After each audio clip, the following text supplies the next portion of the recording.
We've already opened our meeting, we've been in executive session, so at this time, we are on the approval of the agenda.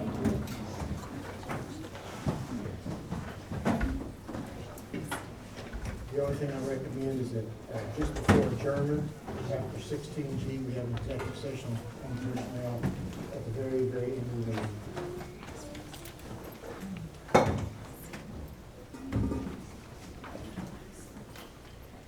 That's all I have. Okay. Approval of the minutes of the meetings held on November 4th and November 12th, 2024.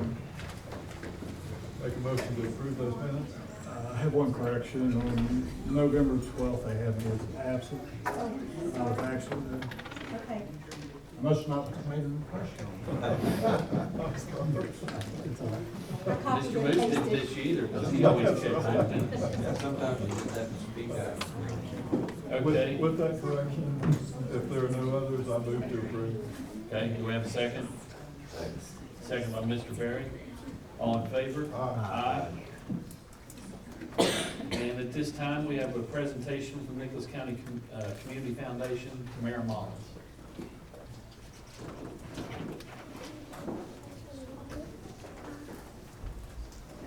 Hello. Also with me today, I have fund holders Jim and Jane Davis. So, could I have Liz and Sherry and Mike, do you want to come up? Sherry, you want to sit behind me? Yes, please. While everybody's gathering in the front, I am with the Nicholas County Community Foundation, and today we are presenting a check to the Nicholas County Board of Education for a total of $10,867.68. $6,000 of that is for a competitive grant project that they applied for, and that's coming from the Seelinger Family Fund and the Fund for Nicholas County for their absenteeism project. And then $867.68 will come from the Jim and Jane Davis Family Fund for the Backpack Food Program. Then another $2,000 will come from the Jim and Lucille Ferguson Family Fund for the Backpack Food Program. And then another $2,000 from the Stephen Joy Ferguson Family Fund for also the Backpack Food Program. And we just really are impressed with the Backpack Food Program. I think it's a great thing, and so we just wanted to say thank you for all that you guys do.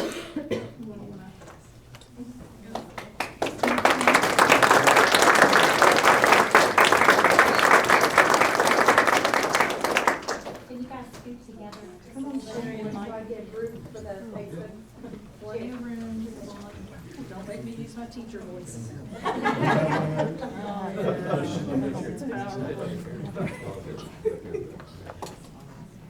can't see Mr. Karan. It's all right.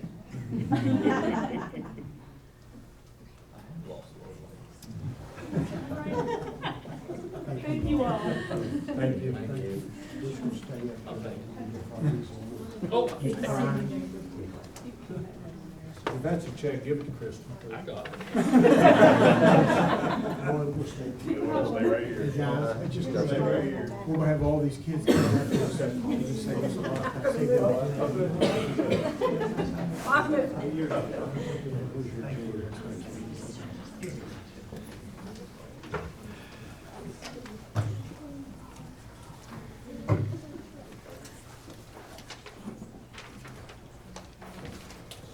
All right, number 7, recognition of the Literature Fair regional winners. So, Dr. Lee. I'll do that. Good morning, or afternoon, I guess it is. Before we get busy passing out those certificates, Miss Cindy, where did she go? Come on up. Before we get to recognize all these wonderful first place winners, at last month's principals meeting, I had Miss Cindy there talking with some of the principals about vocabulary development and what a great opportunity the literature fair was for those kiddos. So Mr. Bean had asked that some of those kiddos share just a little bit about their project this evening before we pass out the awards. So Who you gonna have come first, Miss Cindy? We're gonna have Mr. Connor Young, if he would come up, please. And Connor attends New Life Christian Academy, and he's in the 6th grade. You can just sit right over there and my wife, thank you. Oh, And he told me he was multitasking tonight. He has He's a gotta day. go first, yes.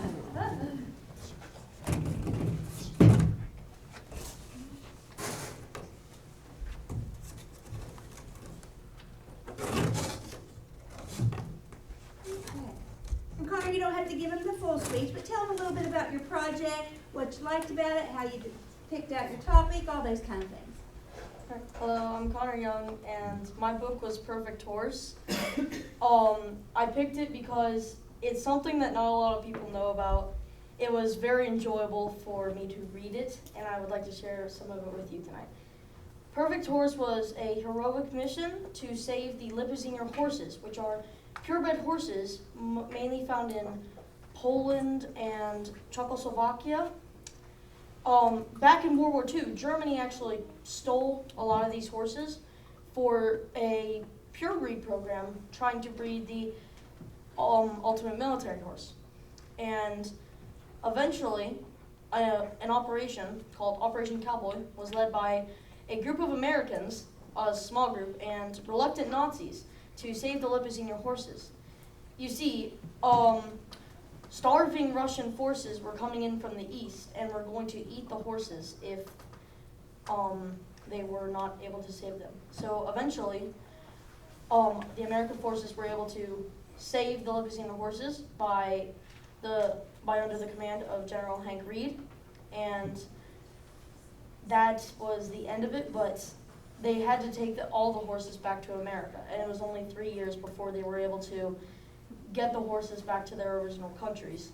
And there was much conflict over this, even small battles over the horses. It's hard to believe that horses, a small part of our world, can bring people together to protect something that everyone cares about, and that this story was just amazing. I'm Carter Young, and thank you for listening.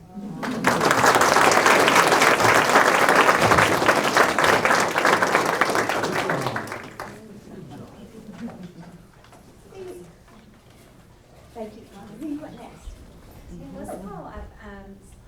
Let's see, let's have our 4th grader, Natalie LaRose, to please come up. Natalie is a student at Summersville Elementary.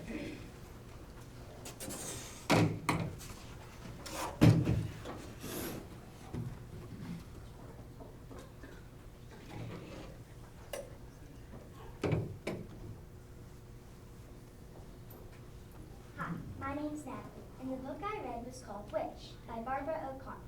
The author's purpose is to entertain, and the genre is realistic fiction.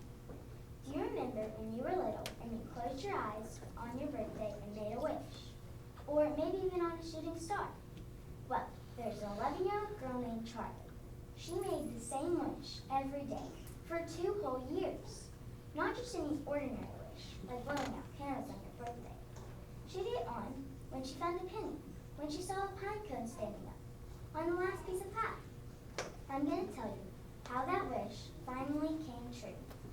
It all started, Charlie was in a new school and a new town.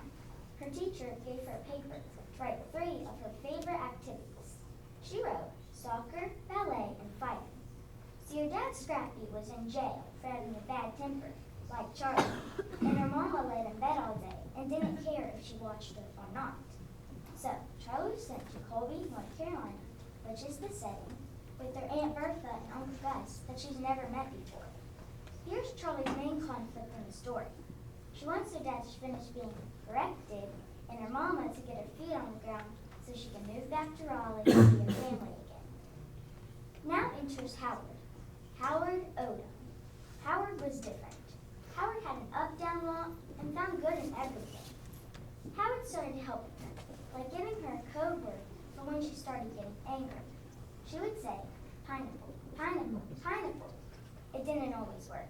Charlie still kicked the kid, pushed the kid, and even got in a fight at Bible school.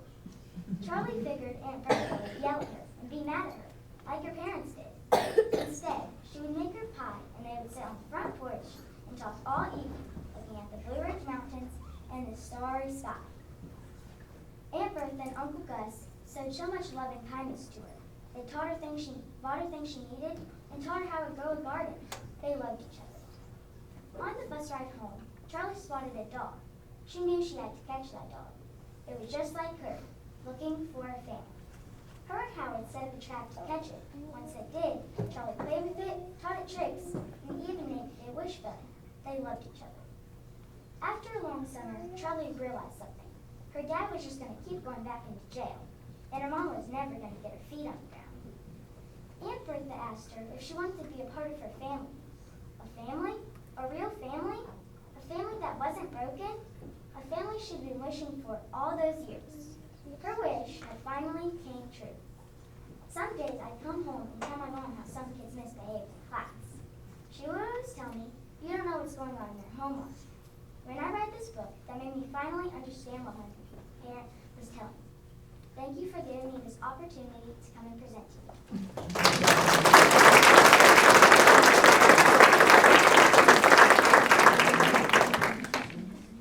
So who's next, Miss Cindy? Let's do some skipping around. Let's have our high school students come up, please. There they are here. Ruthie Carpenter Harless and Avalon. She doesn't have a little hat on.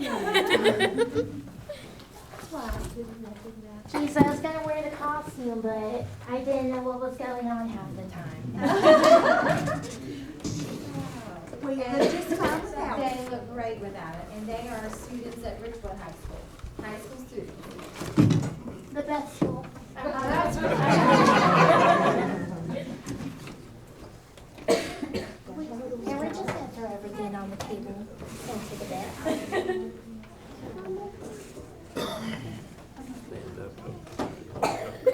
Hopefully it doesn't fall over. Let's hope. What was it? Well, we technically choose this book because we watched like the movies, and when we went into the book, it talked more about Katniss's fault and why she chose those decisions.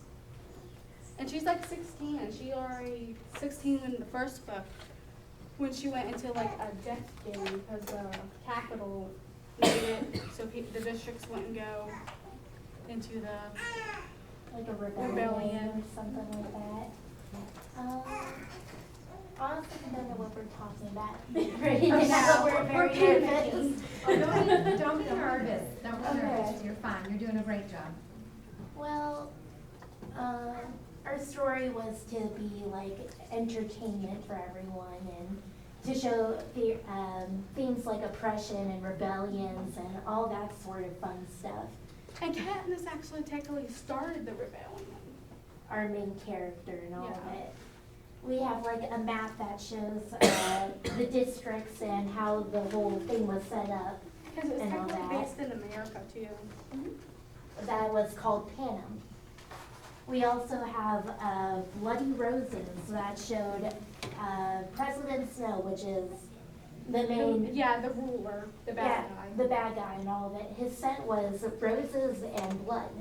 So I thought it would have been like a really cool idea to show it in some sort of visual form. And we even made like a little picture book of everything that happened. Like right here is after she won the first Hunger Games and went to her home, President Snow showed up out of nowhere and like said, "We don't believe you and Peeta's love story," and said that you have to fix that or They what. died. And that didn't happen. So he did the Hunger Games again, and since there was like a special thing that could happen, he chose the victors, and they had to go through that again. That was called the Quarter Quail, which they add like new rules to everything. And how One- they select people. One year they chose multiple members, like double the amount of players in this game. I guess we're too nervous to talk more about it. Thank you for your time. Oh, thank you.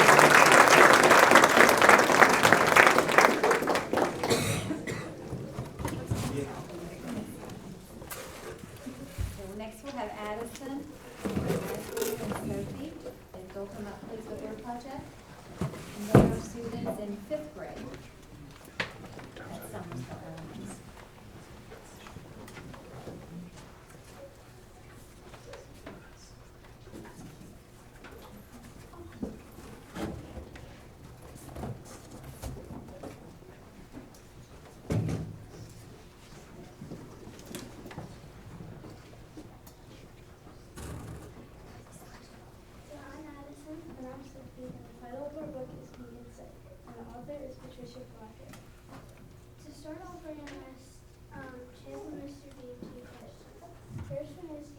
stories that have been passed down throughout your family? Passed down through our family.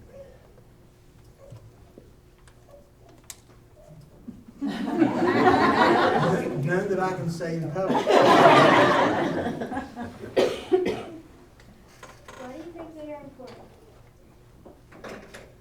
They're important because it helps you learn a little bit about your history of your family. Well, the reason we ask these questions is because if it weren't for the author's family to pass this story down, then there wouldn't have been a book. The story starts in a field in Georgia with a soldier that is battling by the name of Say. Since he was injured, if no one would have came along, then that would have been the end of the story. But thankfully, the solution came. There was another Union soldier by the name of Pink. And since Pink came, he was able to take him to Momo Base. And at Momo Base, they were able to eat, they were well fed, they had plenty of food, and they were able to heal. Once they were fully healed, Pink wanted to leave because the longer they were there, the more they were putting Momo Bay in trouble. But Say didn't want to leave because he was scared and he wanted to go home. But Say refused his life, so they decided they were going to leave and find their troops. As they were leaving to find their troops, they heard rebel soldiers, so they hid in a root cellar to hopefully keep Momo Bay from getting in trouble. But either way, Momo Bay was shot and killed. Even though they were devastated, they decided to keep on going to find their troops. And as they were going, they got captured by more rebel soldiers and were taken to Andersonville, a Confederate prison camp. In Andersonville, Pink and Say were immediately separated, and within hours of being there, Pink was killed. But Say lived. So we decided to put these pictures of the hands on our borders because at the end of the book, Pink reaches out and grabs Say's hand and says, "Let me shake the hand that shook Abraham Lincoln's hand one last time." He knows this because earlier on in the book, Pink said that he could read, which was unusual because it was illegal at the time. So Say decided to share something important about him, which was that he shook Abraham Lincoln's hand. We also figured out that Say was the author's ancestor because she says this is the hand that touched the hand that touched the hand that touched the hand that shook the hand of Abraham Lincoln.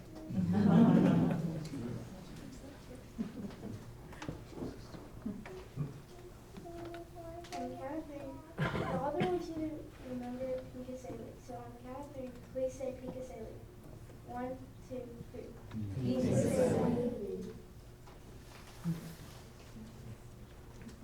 So hopefully we made you these books which had this history. Thank you. Thank you.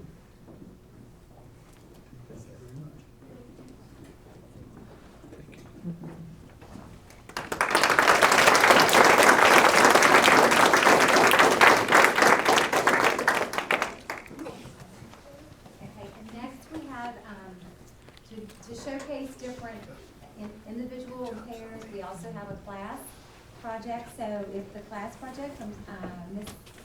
Perez and Ms. Barnett would come up, please, with your project.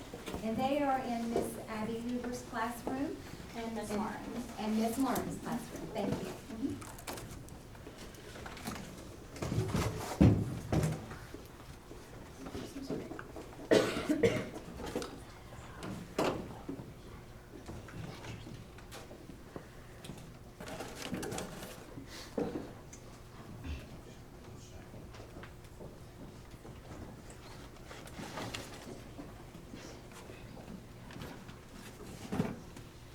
Hello, my name is Crystal. My name is Karina. And today we're talking about the wild robot. The author is Peter Brown, and the main characters are Roz, Brightbill, and animals on the island. The setting is a remote island, and the conflict is when Roz the robot has to learn how to survive after the cargo ship carrying her sinks due to a hurricane. The solution to this is, from the animal friends Roz makes on the island, she learns languages, how to make a comfortable home, how to be a good mom, and survival instincts. The publishers of the Wild Robot book is the Little Brown Company in 2016. The summary to this is a cargo ship carrying Wild Robot sank due to a hurricane. After washing up on shore of a remote island, Rosamund 7134 was accidentally activated by otters, came to life and started to explore the island. Roz learned how to adapt on the island by watching the animals. When something bad happened, Roz had to learn how to become a mother to an adorable goblin named she named Bright Bell. Roz became friends with all the animals on the island, and they loved to help her a lot. In the end, she was being threatened to have her life on the island taken over by the Eureka robots. The author's purpose is to entertain by telling the story of how Roz becomes a wild robot through her amazing adventures on the island. The 10. Throughout the book, the author used descriptive details. He also mentioned that even though you are different and times get tough, never give up. The mood. Throughout the book, we felt anxious, excited, curious, and happy and sad. 5th grade these reports on the wild robot. They did how many stars they rated and what they learned and if they'd recommend it to a friend.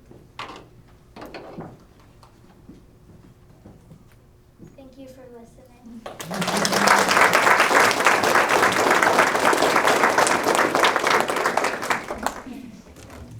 Okay, Miss Cindy, is that it, or do you have any more? No, I think that's it, but I did notice a couple older students brought their projects in. So if you do not wish to present, we can put them up on so they can be, so everyone can see them, if you would like to do that. Or if you would like to present them, we can take that time, we can take a couple minutes to do that. Do we have anyone? You good, We'll Avery? get started with our certificates. Okay. Okay, is Mrs. Murphy in here by chance?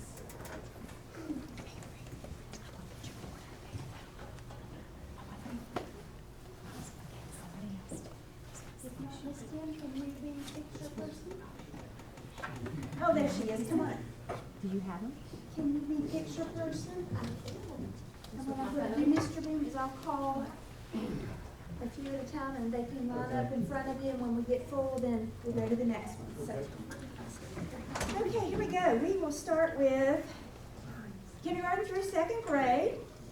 These are all kiddos who placed first in the regional literature fair, which I have to brag on these guys. I mean, the ones you saw, look how amazing they were. Not all of those even got to be first at the regional literature fair. It is tough competition there.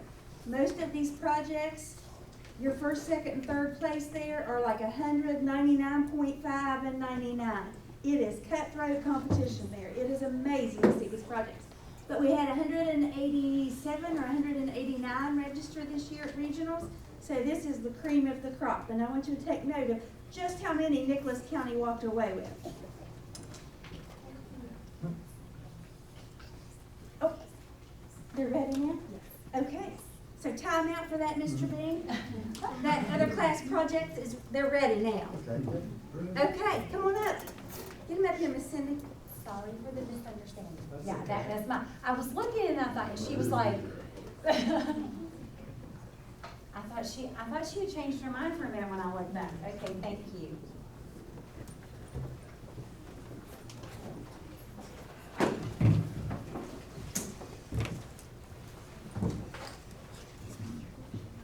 And they did get first place at regionals. They did, yes, they did. If you guys don't care, would you please say your first names for us also? I'm Peyton. I'm Brennan. I'm Mia. And I'm Colin. Thank you, thank you. Which school are you I from? have these pictures, if you guys want to pass these around and look at them. It's just us working on the project and putting it on.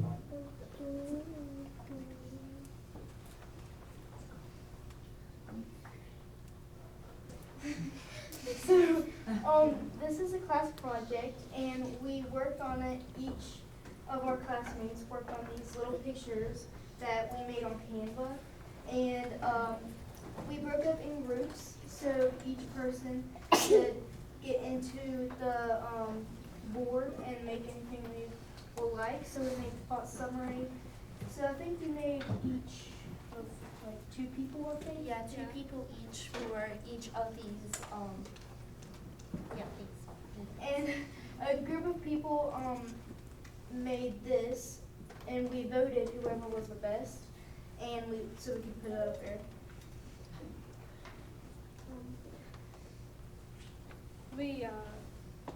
We We worked very hard on this project. We were expecting to get this far, but somehow we did.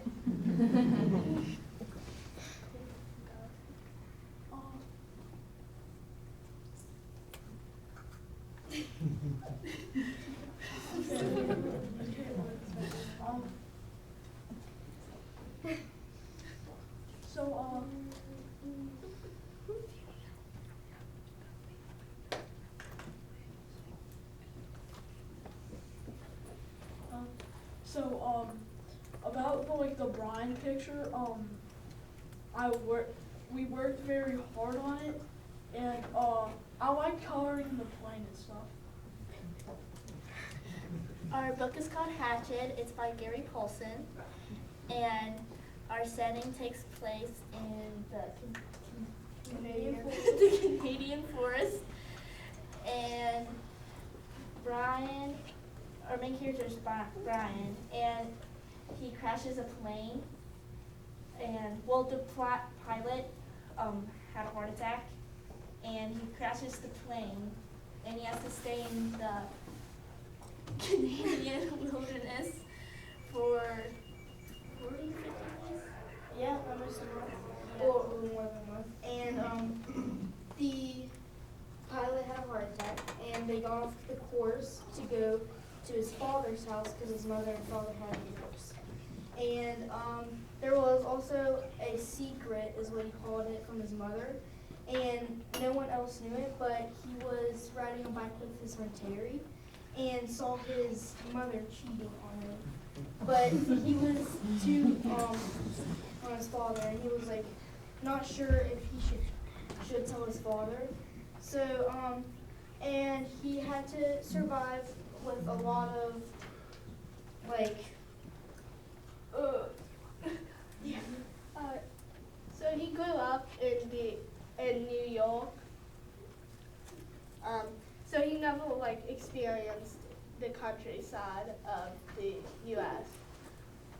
So he had to learn from things he already knew from watching TV on the Discovery Channel, I believe.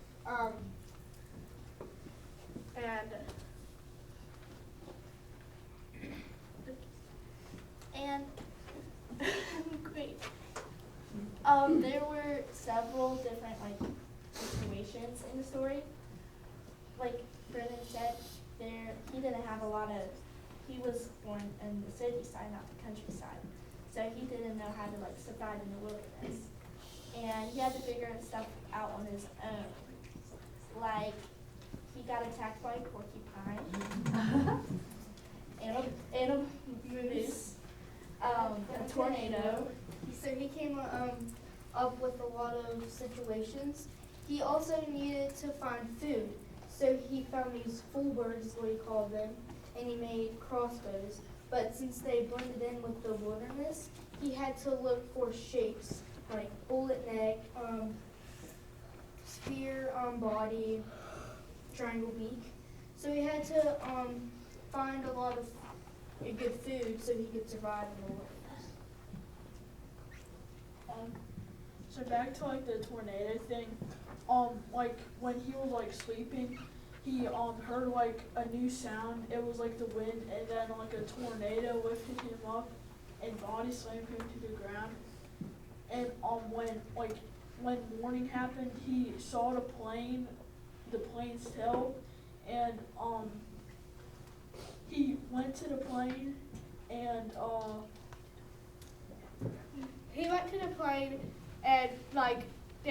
since there was survival stuff in there in case they crash, he got that out.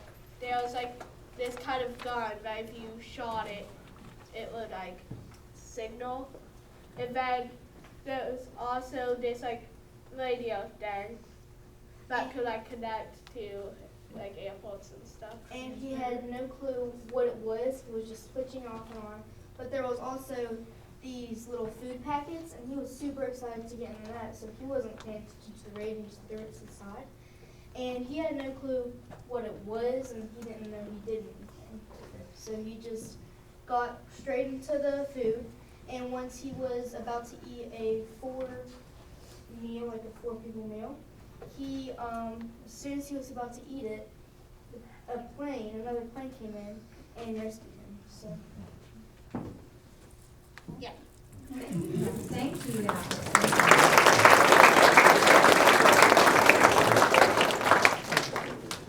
Next, Mr. Caulfield's class. Caulfield. Sorry. Good job, guys. Okay, now we'll resume. We'll start with kindergarten through 2nd grade. Joel Paxton from Mount Nebo Elementary. Come on down. We have Joel this evening. Jeffrey Asbury, Summersville Elementary. Come on down.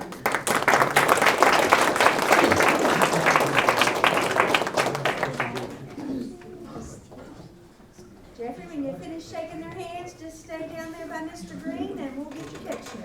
Zila, 2nd grade class project from Mr. Wood's 2nd grade. Do we have a representative from them? Not tonight, okay?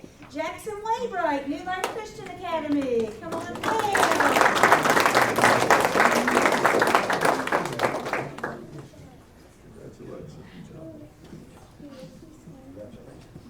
And that's all K2.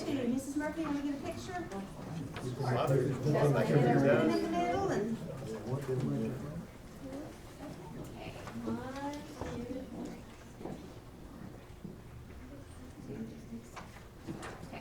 thank you. Good job, guys. 1 second. Come on. You need your picture, Jackson. Y'all moved them. Okay. Thank you. Okay, 3rd through 5th grade. We have a whole lot more in this group. Cherry River's 5th grade class project, Mr. Caulfield.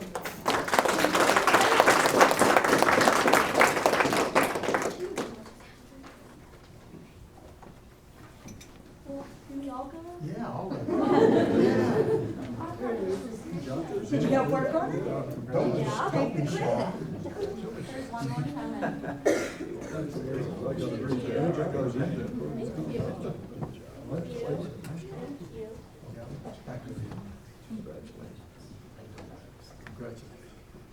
Okay, Seth Angus and Robert Sizemore from Mount Nebo Elementary.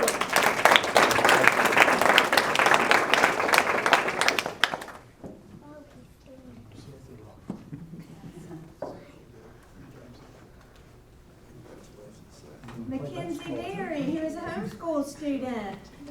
Did she join us this evening? Adeline Bucks, Mount Nebo Elementary. Addison Asbury and Sophie Johnson.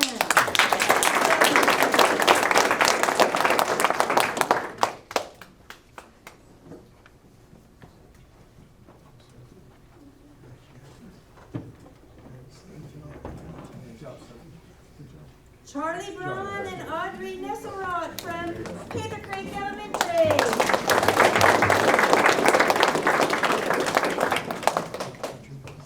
Audrey.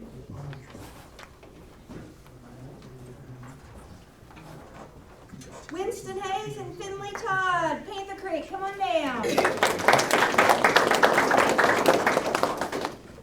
Natalie LaRose, Summersville Elementary.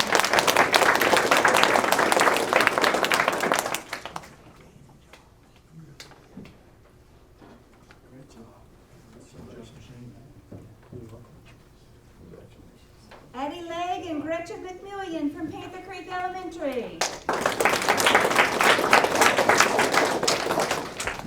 Summersville Elementary's 5th grade class project.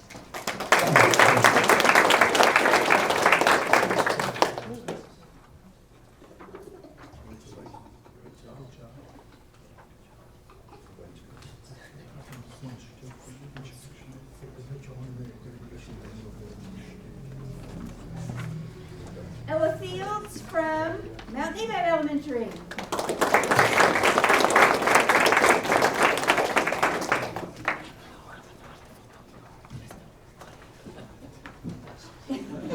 Good option. McKenna Braun, Panther Creek Elementary. And the last ones for the 3rd through 5th grade band, Sophia Bays and Carly Groves from Glade Creek Elementary.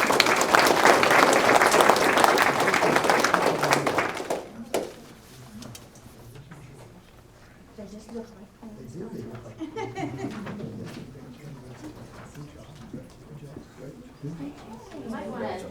Slide them on down, Mrs. Murphy, and let them get in front of the board members and wish them all in. Might have to make sure.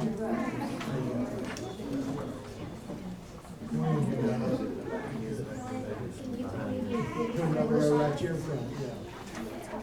There we go. Yeah. Okay, 1, 2, 3.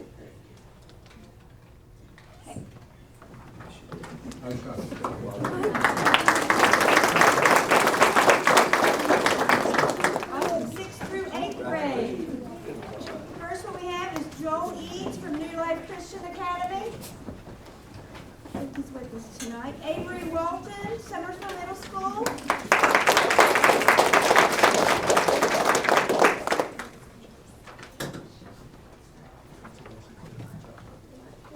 Emma DeMoss, Summersville Middle School.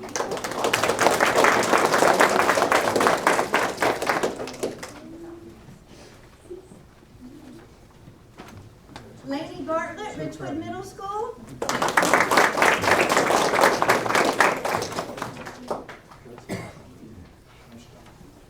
Mia Morriston and Chastity Barnett, Summersville Middle School.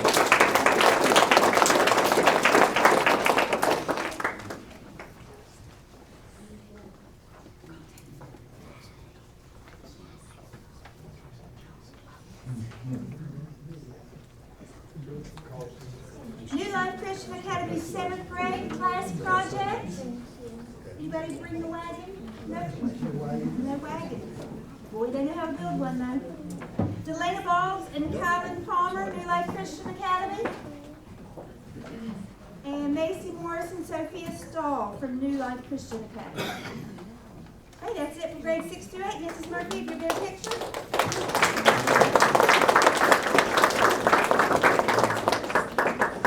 You might have to. That's some tall ones. Yeah. They're growing up. They're growing up. Okay, 1, 2, 3. Okay.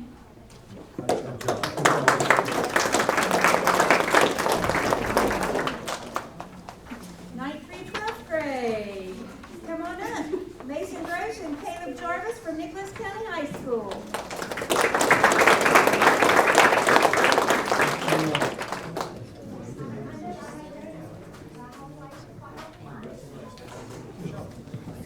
Did you say Caleb's at basketball?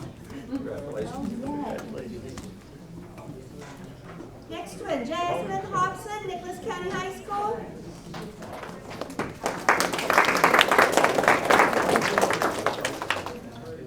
Kylie Odell, New Life Christian Academy.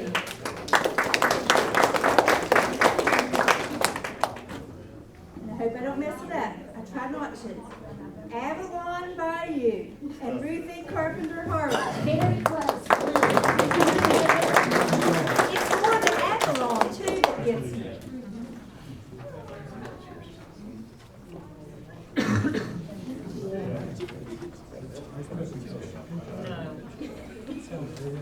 Congratulations. And William Jarvis, Nicholas County High School.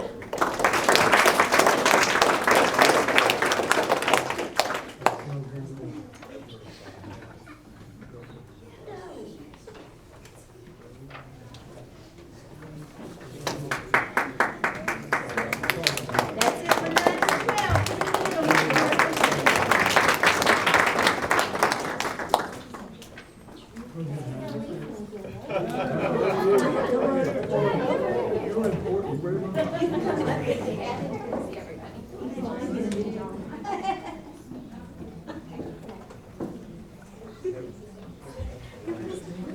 Okay, well, Ms. B,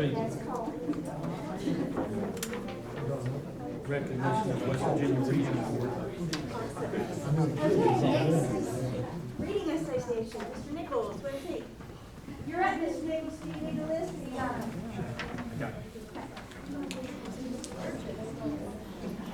I've been standing a long time.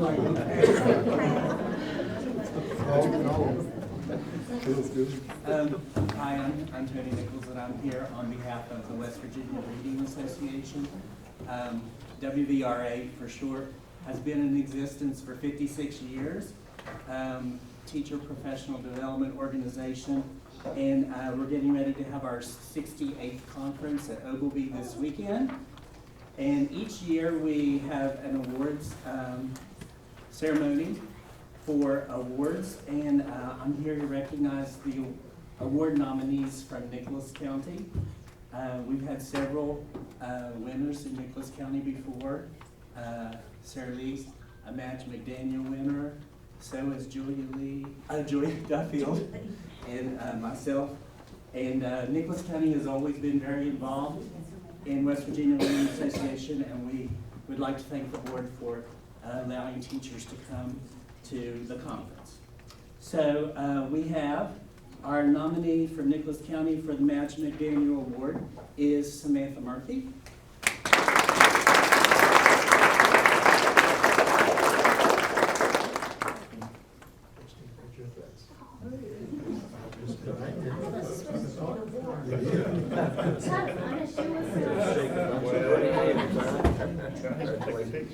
We don't do a selfie. We don't need a picture. The Madge McDaniel Award is given each year to an administrator or someone who leads a group of people in literacy and reading instruction. The Eddie C. Kennedy is Reading Teacher of the Year. We have two nominees, one for elementary and one for secondary. And I don't think they're here, but Teresa Dennison from Panther Creek and Sylvie McClung from Nicholas County High School. Sylvie just lost a feeling. Well, I just say Sylvie planned to come, but they had a dental emergency, but I think our hygienist has already left, so. And for the Dr. Jenny Bechtold Award, this is an award given to a teacher who has been teaching for 5 years or less. And our Nicholas County nominee is going to be Candace Key.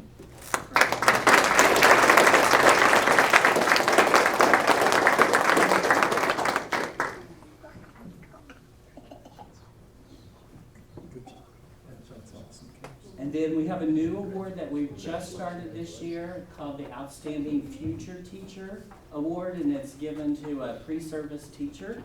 And our Nicholas County representative is, and nominee is going to be Hunter Schaefer.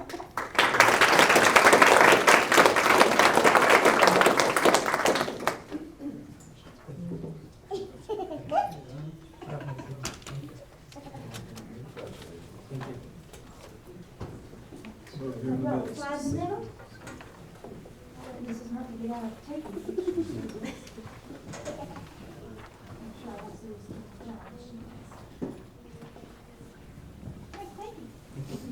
The final award selections are going to be Thursday around 12:30.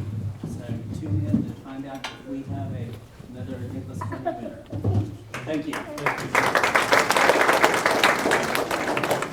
So thank you all for coming, everyone. You're, unless you want to hear the finance report.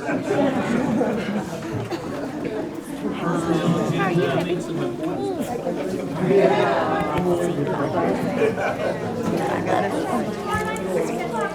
Good job. Good job.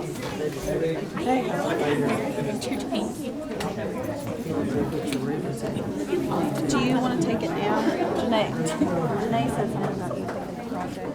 Can't wait to tell him.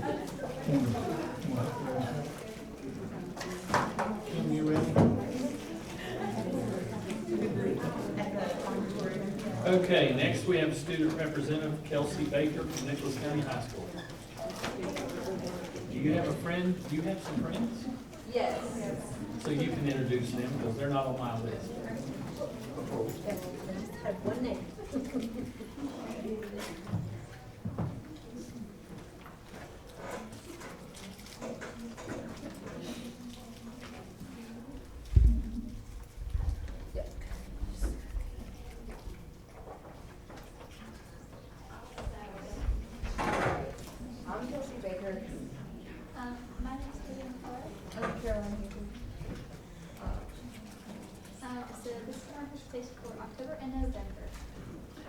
first day, our fall sports. We have 6 wins in football and possibly playoffs, so trying to figure that out for us now. Cheer attended competition November 9th, and I believe that we got 7th. For cross country, the girls we won regionals with Adrian Truman placing first and Johnny Walkup also placed first. The girls team qualified for states as well as Johnny Walkup and Ruth Barr. The girls team placed 4th at states, which matches the best place Nicholas County's ever gotten at states. And every girl ran their best time of the season, and Haley Johnson placed 20th, and Johnny Walkup placed 15th, and Ruth Barr placed 20th, and that's all the states. Our winter sport tryouts started today, November 18th. It was wrestling, boys basketball, and then basketball season cheer. Student council visited Zila Elementary School on October 11th and visited Mount Nebo on November 14th. We're working on a visit at the nursing home in town, and then for door decorating, it's for our school for Christmas. Christmas. The JRCT ASVAB test was today, and then the 10th grade visit to MU Bill No Campus was on November 6th. The 9th grade toured Concord University on November 13th, and Thanksgiving dinner is now on Wednesday instead of that. Our Nicholas County Young Life fall weekend is this coming weekend, which is the 22nd through the 24th. And then our Thanksgiving break starts on November 25th and goes through the 29th. Thank you, guys. Thank you.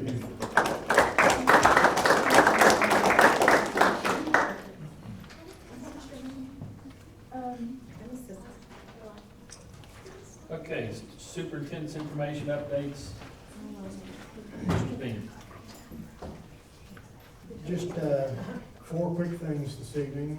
First of all, tomorrow at the School Building Authority in Charleston, Mrs. Weitzel and I will be doing a presentation, a brief presentation, about 10 minutes.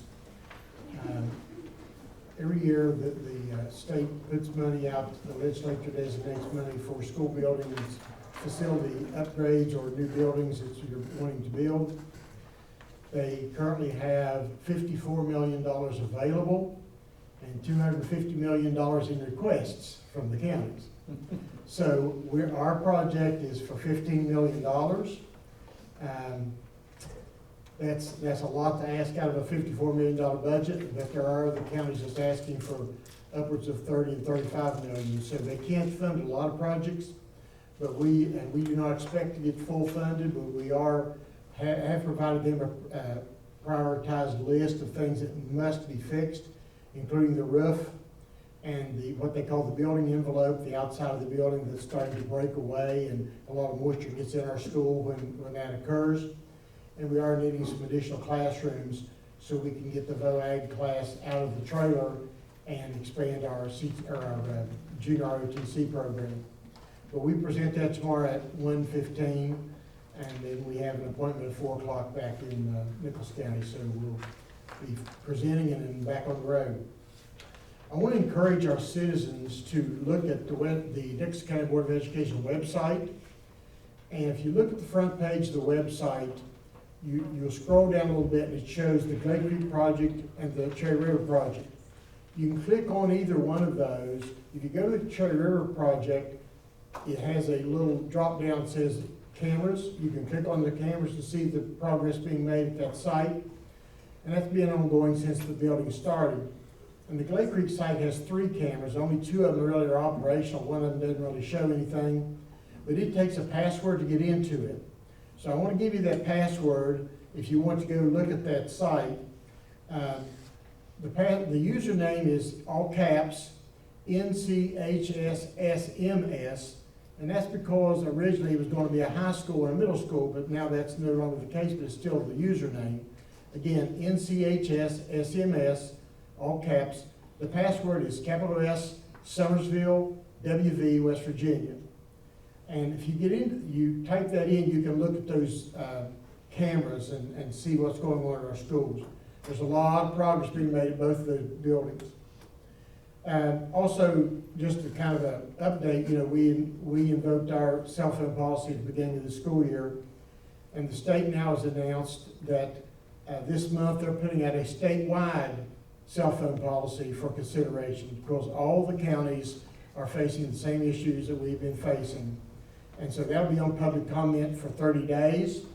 And then, of course, the statewide policy usually supersedes a county policy, but sometimes they give counties the latitude to continue with their county policy they choose. I don't expect this statewide policy to be totally exclusive of cell phones in schools. I mean, I may be wrong, because it is just a draft, but it may follow very close to what we're already doing in Nicholas County. We'll have to see when that comes out. And then finally, Mrs. White will give me this to give you this evening. As you know, we are pursuing a semester exam procedure to follow so that students are not exempt from semester exams, but by the time we develop this, it's already too far along in this semester to put it in effect immediately, but I want to read this to you. Due to the change in state attendance policy, the Nicholas County Schools semester exam procedure will be the following.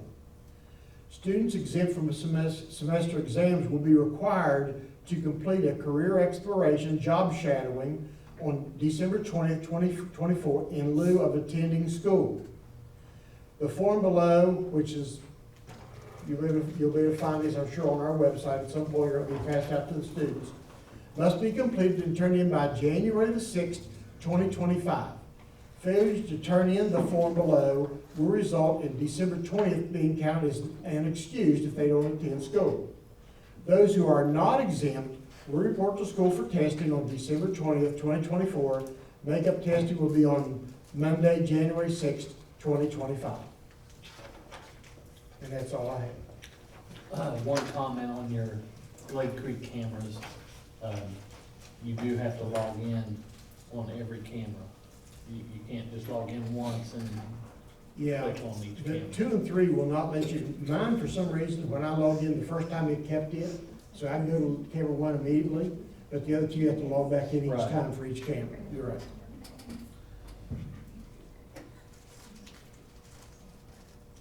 Okay.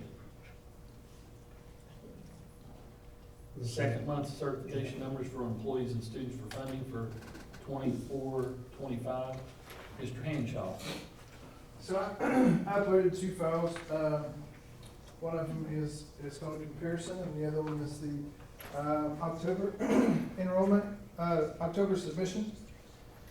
And you can overview the first page on the comparison is last year's head count and last year's FTE, this year's head count, this year's FTE, and the second page of that is a comparison, and so it's just analytics, and it shows you exactly where students came from and went. Basically, it was a little, the numbers changed a little from the preliminaries that I give you, and our FTE change this year is about 158 students, give or less, give or take. Remember, these are preliminary, they get sent to the state, and then they adjust them accordingly, but they're generally pretty close. So, your estimated loss next year in revenue from state aid formula is about $1.2 million. 162 head count gone, but it was a 158 FTE change from last year's numbers. We did have 3 schools that didn't lose students. Mount Lookout gained 3, Mount Nebo gained 2, and Richwood, or Nicholas County High School, gained 11. So, does everybody see that comparison? So you can look over those numbers. Like I said, that's what I submitted to the state. They will review those numbers, and they'll change those slightly, but they'll send those corrections to Ms. Eckel. The second thing that I uploaded for you guys was our October submissions, and that gives you everything for the county. It gives you our enrollment, gives you our FTE, the students that were excluded, excluded students. The majority of those, it looks like we have like 687 are excluded. That sounds alarming, but that's because that's the Career Center students, and we can't count those twice. They get counted with the high schools, so that's why there was a big number of excluded students. We have 6 English learners, 1,729 low SES families. We have 477 students marked as homeless, and unenrolled is just ones that's left since last year, but they may have re-enrolled, so that's kind of a misleading number. So that's the breakdown of all those in there. If you guys want to look at those, I just wanted to make you guys aware of the way our county looks and how each school looks, and that submissions to the state.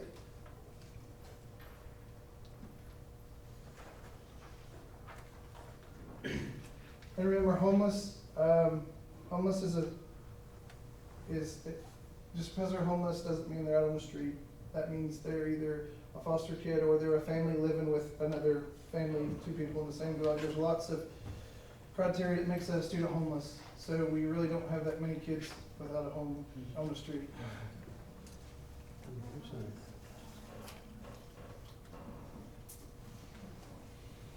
Any questions for Mr. Henshaw? Unenrolled, is that dropouts? No, has nothing to do with dropouts. So that's students that's kind of left, or if you go between one school to the next, then that counts them as unenrolled. So unenrolled is a sticky number. Like the state requests it, but It doesn't mean it anything. doesn't. Yeah. Oh, state has for lost, that doesn't mean anything. Yeah. All right, thank you, sir. Do we have any delegations? No, sir. Thank you. Action items, discussion with possible action on approving the distribution line easement underground with Mon Power, and that's in Ridgewood.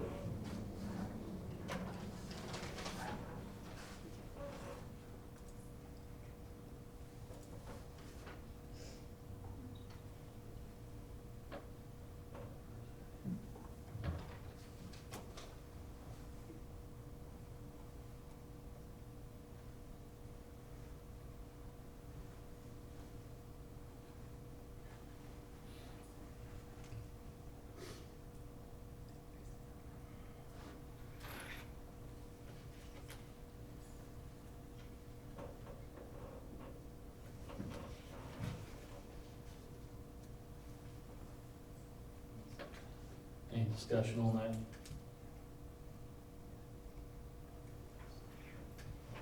If not, do we have a motion to approve that action item A?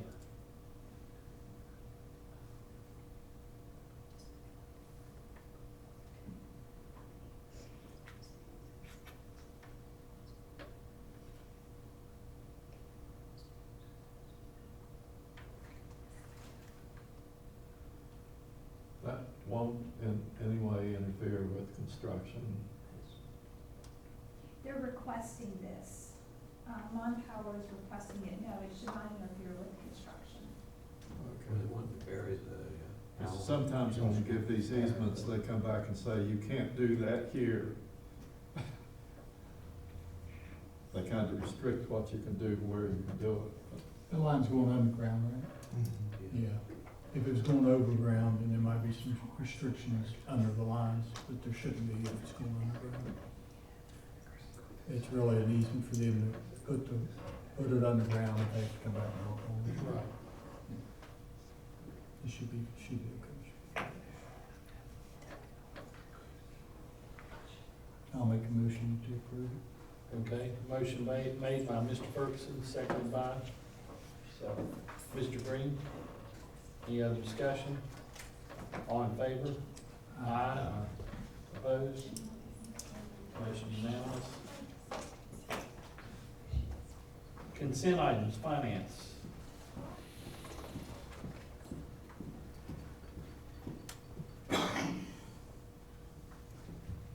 first, I wanted to mention regarding Chris's presentation that, of the about 162 loss of enrollment there, we have had about 84 kids go to homeschool and 24 kids do the Hope Scholarship as of the beginning of August, I believe, right, Mike? So that makes up a really big portion of that number of our loss of enrollment. That loss was this year compared with last year. That was from October 1 last year to October 1 this year. Also, I want to thank and recognize the Nicholas County Community Foundation, because in addition to what they presented here this evening, they also gave a lot of grants to individual schools. So we had several schools that got awards from them, so we really appreciate that.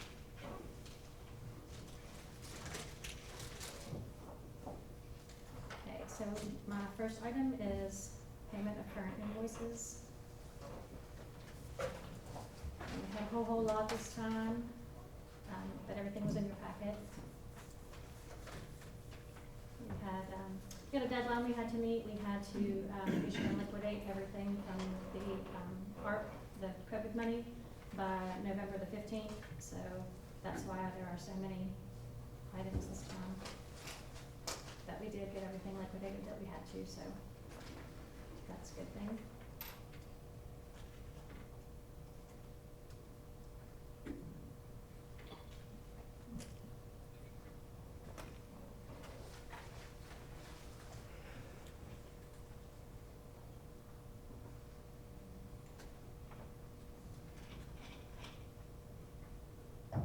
There was one signage installation, 100,000, a little over 100,000. We talked about that, hadn't we, the different schools? That was the digital signs? Yeah. Yeah.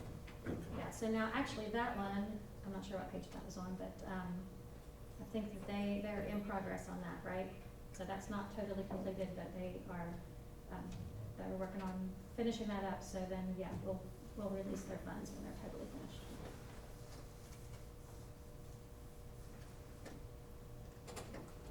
The invoices now. Yeah, payment of current invoices, yes. Yes.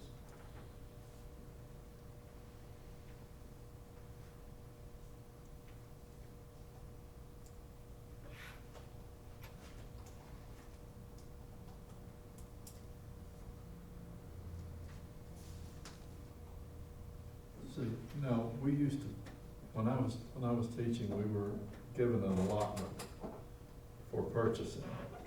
So the things that we see on here that are kind of odd, I guess, are being paid for by the allotment to the classrooms or to the school. Are you talking about like faculty senate money? Yeah. Okay, well, the faculty senate money is used by the schools. Like, we send faculty senate allotments to the schools, so those are school purchases, so they wouldn't be on these reports that you see here. But do you have something in particular that you're wondering about? Well, let's see, what page? Skeleton, page 5. Skeleton and some other things there on page 5. and Oh, okay. Lungs on a different page. Okay, so that's Flynn Scientific. That's from federal programs. So I believe that Sarah gave each school an allocation for supplies that they needed out of that ARP money, so I would For assume some that STEAM purchases, Okay. yes. And I think that was a biology teacher that wanted the skeleton, and I think the health teacher got the lungs, the inflatable lungs. Oh, okay, good. I didn't know how that was distributed. Thank you. This is on page 9, the large 100-some thousand Amazon, it's got a brief description like laminations, and it Right. also says games, and can you maybe expound on that just a little bit more? Yeah, let me see if I have more detail on that.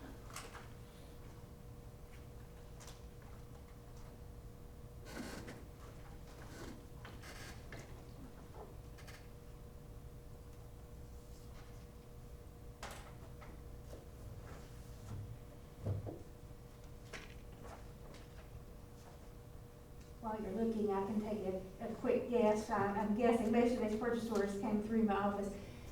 Every school was allotted a certain amount that they could spend on classroom supplies for those types of things. Some of the purchase orders that I'm recalling right now had some things on there for like card and board games for like when they do the math family nights, where they're practicing math facts through those types of things, and then the kiddos get to take them home.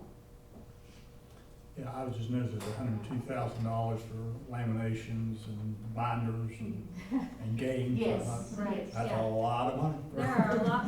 There was probably a few games, not $102,000. Right, yeah, she probably, those were just the few lines that were available to describe. Yeah, that's what I assumed, So, but I just thought I'd ask about. got, a printer, some ink.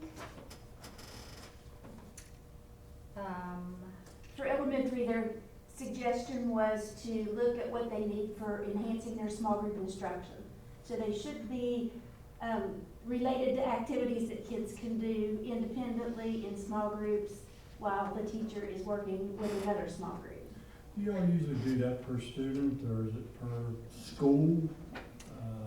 We've never had the option of the art money before. Okay.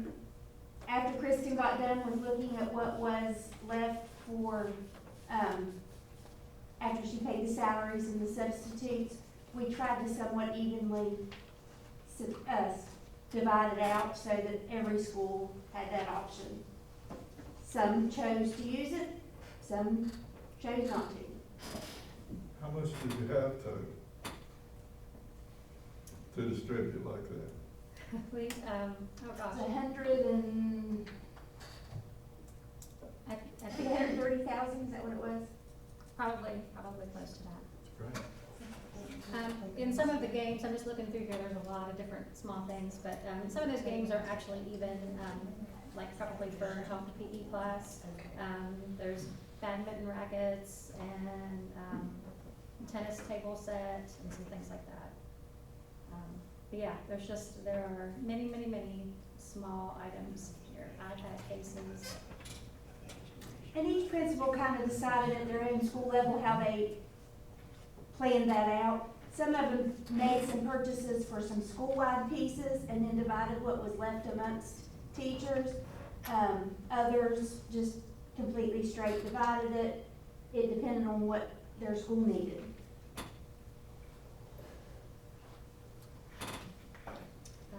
There are a lot of STEM items on here, books and materials to support STEM. Please, oh,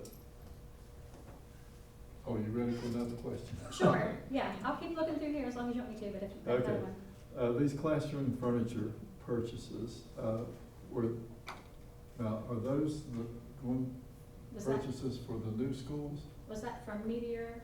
Yeah. Federal promise Okay, yeah, now that was, Sarah had you guys look at that, I don't know, a couple of meetings ago, and that was, portable and what else was Very unique about that? easily moved and conformed, or conformed is really not the word I need, but transform, there we go. It's been a long day. But to transform the classrooms, literally with one finger, like the furniture is meant to be moved. It's not a rectangle shape so that the teachers can use that for small group instruction. They can put the kids together in like little pinwheels where you can have 8 kids that can work together in a small group.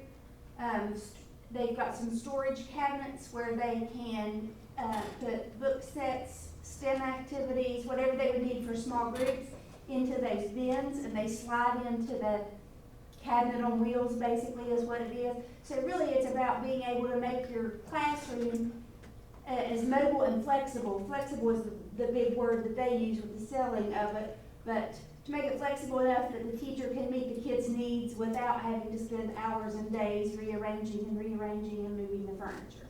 And that did 4 classrooms. How many classrooms, what specific classrooms? I mean, you only have 107,000? Mount Nebo's 4th grade. All four Lake of Creek, them? Summersville's, fourth grade, Lake Creek, and Golly River. And we focused on that 3 to 5 grade band because we wanted to pilot this and see, does it really impact the change of teaching? You know, are the kids more engaged? So we're gonna be watching that as we go through this year.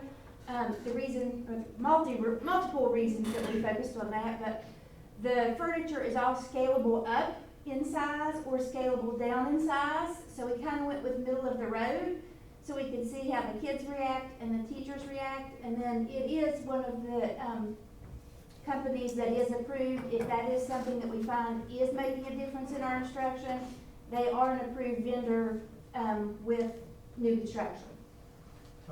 You have a field trip set for Meteor, is that the same place? Yes, we took the teachers down actually last week, and they So received. was it before the purchase or after the purchase, or what? It was actually after the purchase. It was intended to be before, but they had this thing called Hurricane Helene that kind of wiped everything out. So we kind of did it backwards. But they learned, they were trained with their furniture last week, and they've already reported, now they get it. So, it's a rearrangement of classroom, is that all it is? Yeah, the furniture can fit in like circles, or you can move. I know Lake Creek, Yes. my wife teaches out there, she was out there, looked at it. It's just kind of rounded corners and stuff that they can fit them together in different configurations, for lack of a better word, instead of straight edges. Make them bigger, make them smaller, if you want, for older kids or younger kids, it's adaptable. But again, that looked like it was federal money. Yes. And like, for example, they have one round table that's meant for like the teachers delivering small group instruction. And literally the table is a dry erase top. You can write on the table, but it's hinged so that the teacher can actually write on the table, but then be able to lift the table up kind of like these do, but much easier, so that they can use it almost as a display while they're sitting there with those kids. We call those chalkboards. Yeah. They were cheap.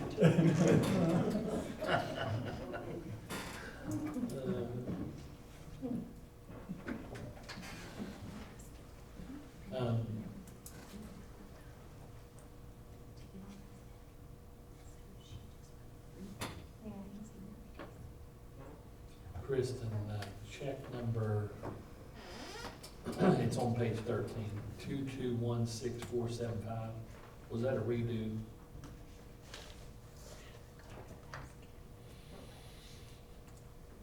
I'm not sure. Let me look at that one.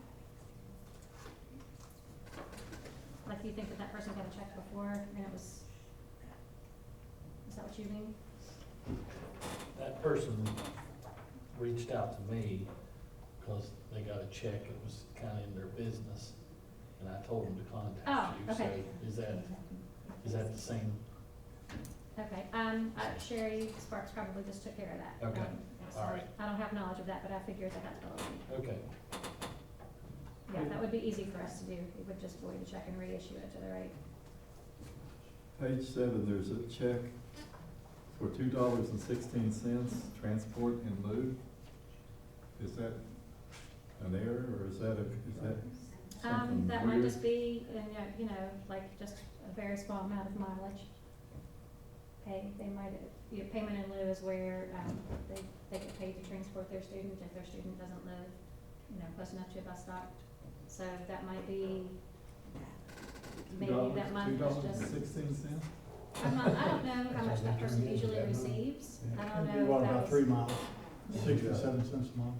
So, yeah, so I don't know if that was just a odd case. I can look and see. Oh, that's okay. I just thought it might be something that kind of caught my eye and Yeah, I maybe that was wondered just, about. maybe that child couldn't go to school much that month for some reason, and so they just had very little mileage, or. Yeah. I'm not okay. sure.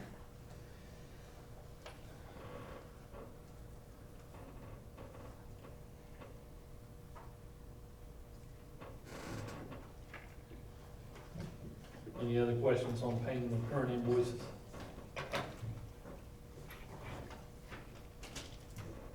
Okay, all right,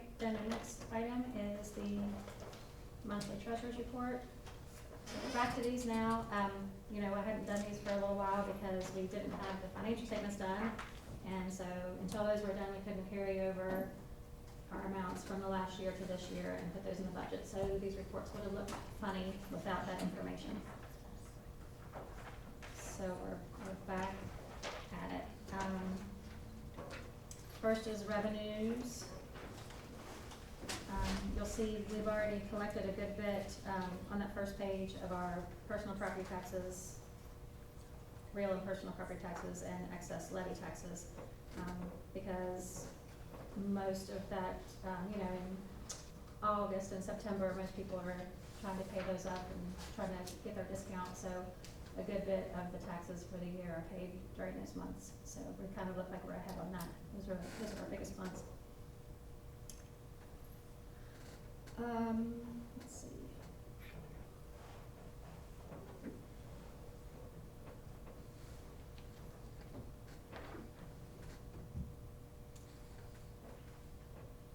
Our interest is still pretty good right now, so we can see that we probably under budgeted a little bit for interest this year, so we'll hope that our rates stay good.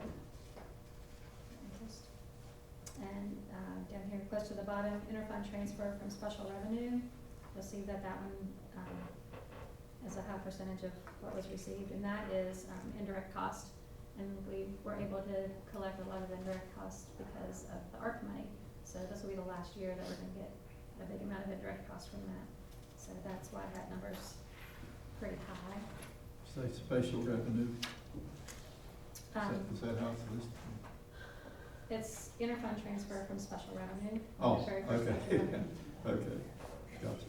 Thank you.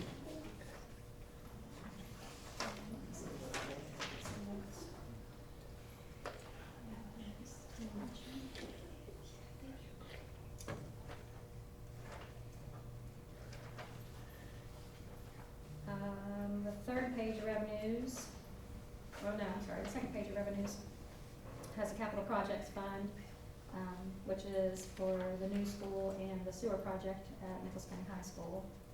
So that's where the revenues for those are reported.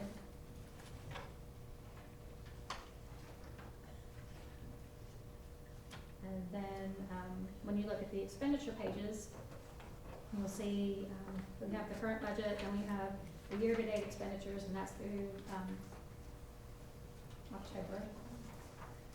And then encumbrances, including payroll. So that is where you see that, for example, the first line, regular elementary/secondary education, has an encumbrance of $12 million. So that includes everybody who is a regular employee. It includes their payroll for the rest of the year. So that's why it looks like we've already spent 67% of that category, but that's because it's including the encumbrance. So we're already keeping track of that. So it's not that we've actually spent 67% of our budget, but we have it encumbered.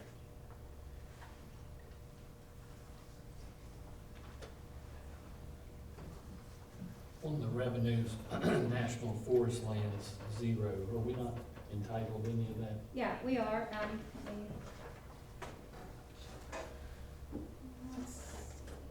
know Pocahontas County gets a pretty good chunk of Right. that. No, we do get that.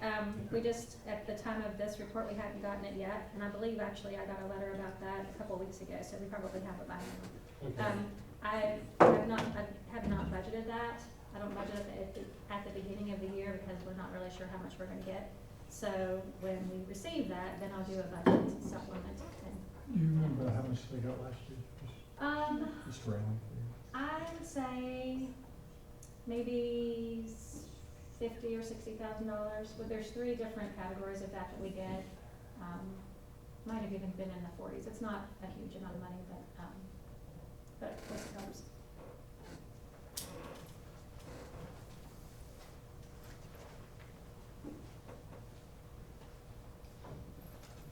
So then on expenditures and capital projects, again, that is the new school and the sewer project at Nichols County High School. So you can see there how much we had remaining to carry over into this year's budget and how much we have encumbered. So, that encumbrance amount of about $86 million is what's encumbered right now for the project at Richwood and at Lake Creek. That includes everything That's at both those everything that we projects? have a contract on right now. At both projects? Right. So the balance is, Is this 30? yeah, I understand. Right, but then, you know, there are a few things that we haven't gotten to put out for bid yet, like a couple of lighting packages and then, field work and Yeah, things like that. there are other things that are. So, yeah, so basically, in this encumbrance amount, it's, what we still have to pay for ZMM according to our contract, what we have to pay to SQP, and what we have to pay to city construction. So anything else is not encumbered, no.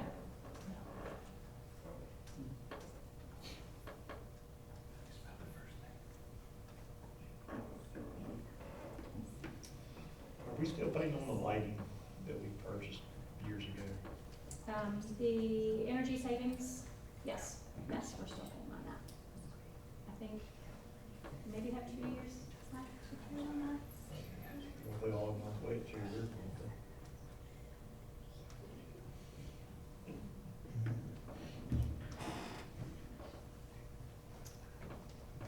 We should. And then the last page of expenditures is, the Fund 71, which was all of the, ESSER for ARP money, COVID money. So that's gonna be gone at the end of this year. It's gone now, really. So once we get all of our reimbursements, that should just be a wash and will be zero.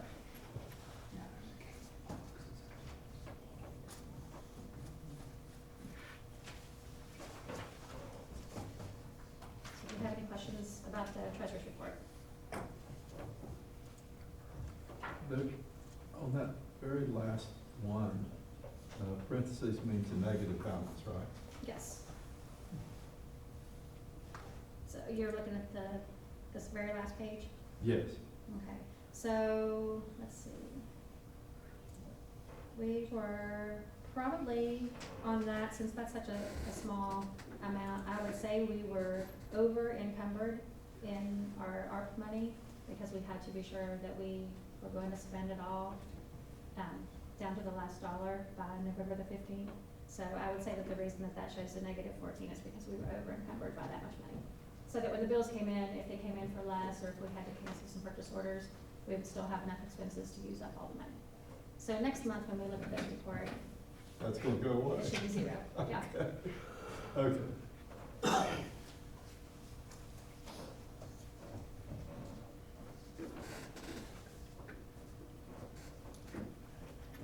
Okay, if you don't have any more questions about that, then we've got, budget supplements and transfers.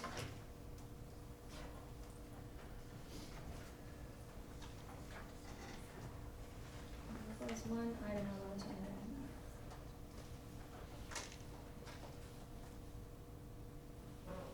add. I wanted to point out that on page 3 of that, we got a grant from Summersville Lake Retreat for caps and gowns, and so that was actually partly for Nicholas County High School and partly for Richwood High School, but it just all got coded to one school by mistake, so it's actually half for Nicholas County High School, half for Richwood High School.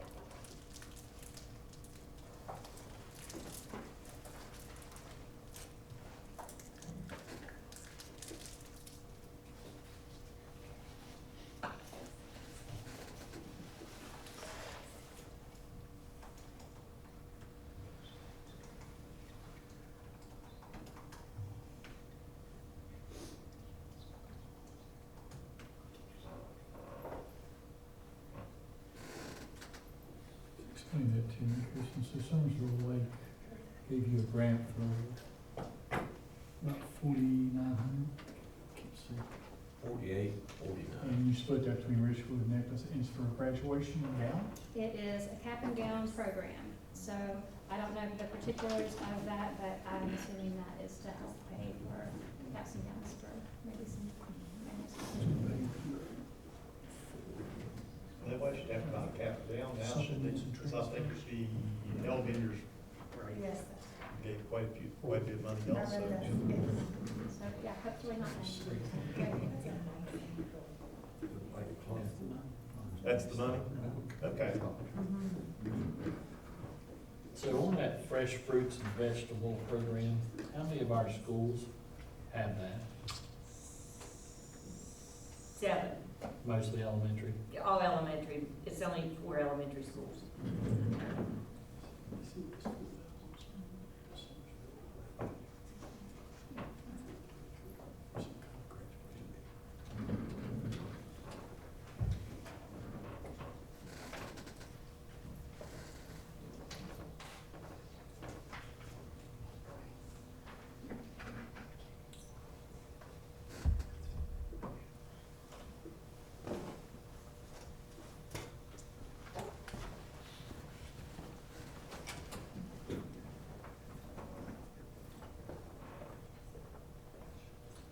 Christmas is fair to say there's really no surprises in your budget from when you actually budget as far as what's coming in and what's going out. I mean, you feel pretty good about where we're at. Yes, yeah, and we'll do supplements throughout the year. Like I said, for example, the National Forest money, when we get that money in, we'll supplement. And if we find throughout the year that we're way off one way or the other, then we'll, try to keep up with that so we can keep a current picture of what's going on.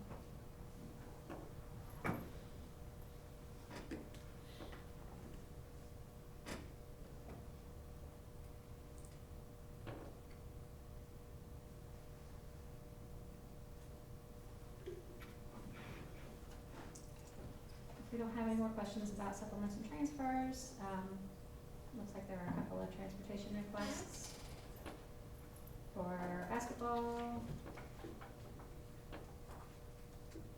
to go to Virginia. Do we know why we have 2 of them within a week to Bath County, the same school, same number of kids? That's exactly what I was gonna I'm ask. not sure. It sounds like a repeat. But they put them in that way. I wonder if the date changed, maybe. Because usually it's a home, Bath County will come here for a game, we'll go there for a game. Unless. This one is for boys, one is for girls. Boys and girls are going together. Together, That's what I'm saying. just a week apart, I think, the 2 trips. It could be that where they were using that new travel tracker, maybe they put it in, made a mistake. I just listed it as the forward and say how to. We can check on it, make sure that we're taking 2 trips in 1 week. And let the board, if that is the case, we'll let the board know at the December 2nd meeting why that's the case. Okay. So let's check on that. Okay. And then there's one student transfer.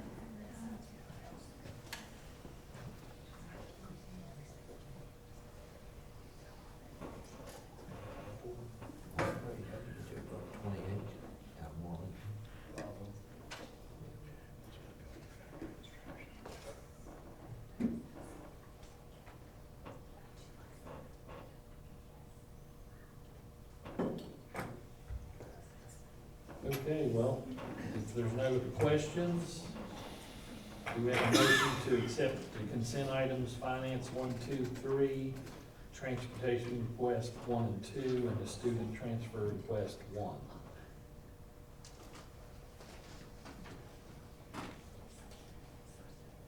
Make that motion. Mr. Green makes a motion, seconded by Second. Mr. Berry. Any other discussion? All in favor? Aye. Opposed? Thank you. Personnel.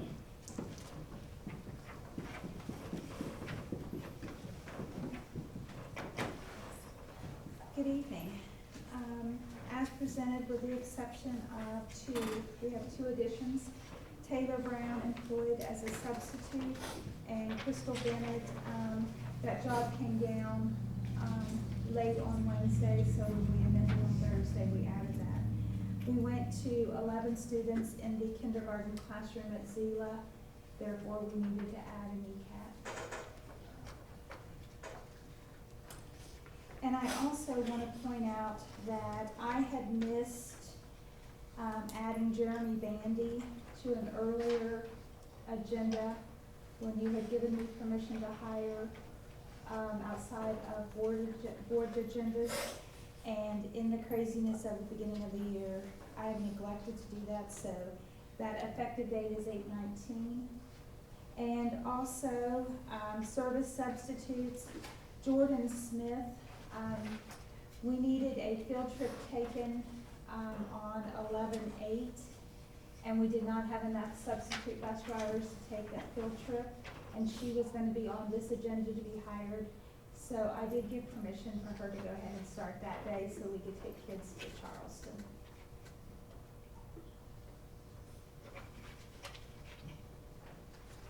And I'd be happy to answer any questions that you might have.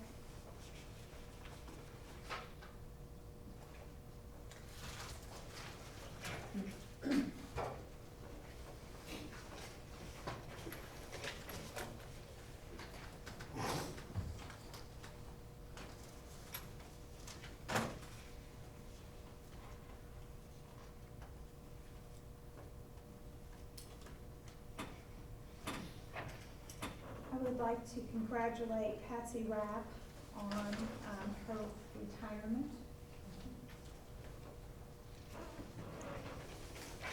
Just go back to subject floors. I don't believe that was indicated, but 12/31 is her retirement date. And I also have another retirement I got today for 12/31.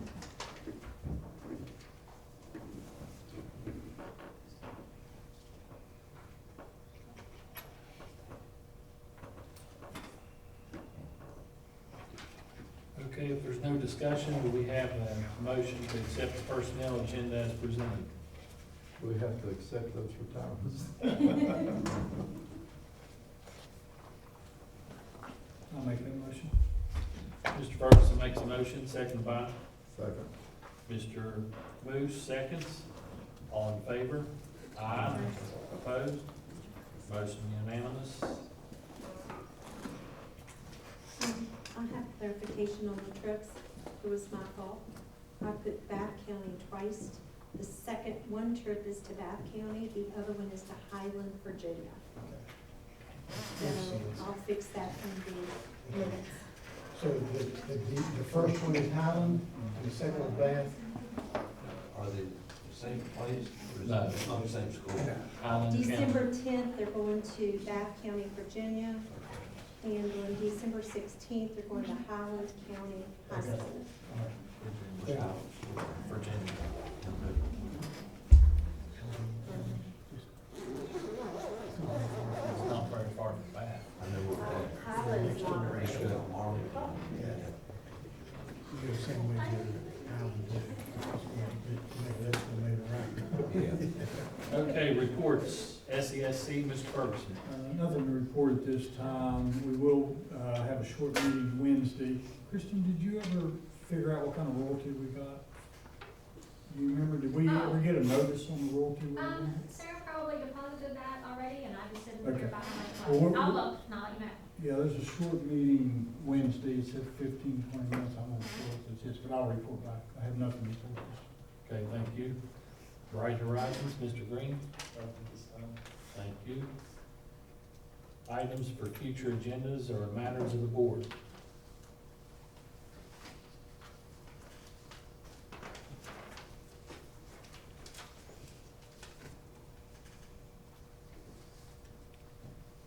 If there's nothing, our future meeting dates, tomorrow, November 19th, school closure hearing at Birch River Elementary at 4 o'clock. Tomorrow, November 19th, school closure hearing at Ziegler at 7 o'clock. School closure hearing at Glade Creek on Wednesday, November 20th at 5 o'clock here at the board office. School consolidation hearing, Summersville Elementary School at the Nicholas County Board of Education, starting at 6 o'clock, and that's also November 20th, Wednesday. November 20th, Wednesday at 7 o'clock, there'll be a school closure hearing for, at 8 o'clock, there'll be a school closure hearing for Summersville Middle School. And the regular scheduled meeting, next one will be Monday, November 2nd. December 2nd. What did I say, November? Thank you. December 2nd, the meeting will be held here at the board office, starting at 4 o'clock. Okay, and at this time, we need an executive session to talk about personnel. So moved. Mr. Ferguson makes a motion for executive session on personnel. Do we have a second? Second. Second by Mr. Moose. All in favor? Aye. At 6:44.